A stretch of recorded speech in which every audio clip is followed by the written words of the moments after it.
My junior year of college, Lily Padilla, who wrote How to Defend Yourself, came to speak to some students in my predominantly white theater department, and they said a lot of things that I really needed to hear at the time, including something about sustained interest.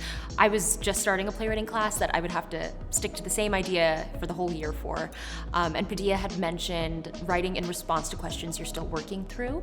At the time, I was facing some social consequences from deactivating from Greek life, and that's a lot of what inspired the 2017 timeline of this play.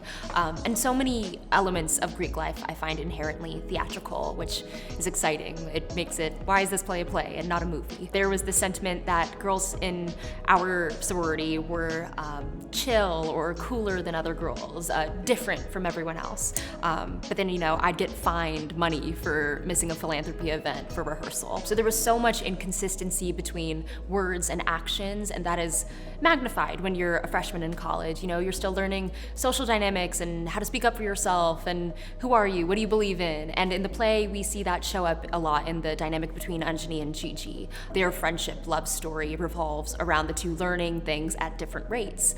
And for Melanie, it's the question of how does she exist within the institution.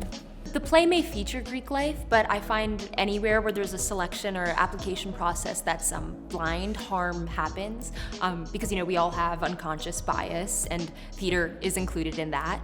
I think post-2020 we're making a more active effort to collectively say we'll change some stuff, but it's 2023 and actions speak a little louder now. Something that has inspired me about Radial Gradient is the people that it brings into the room.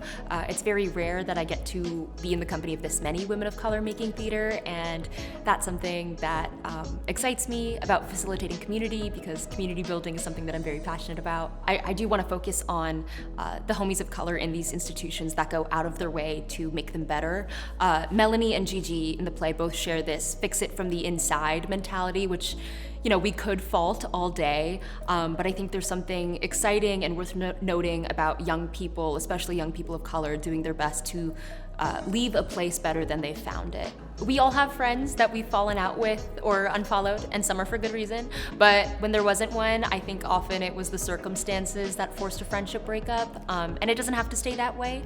I hope when people leave the theater, they are thinking of that person for them, and maybe text them, or next time they see them in Target, they don't pretend to avoid them and not see them, It's never too late to figure out how to be sorry and still be together.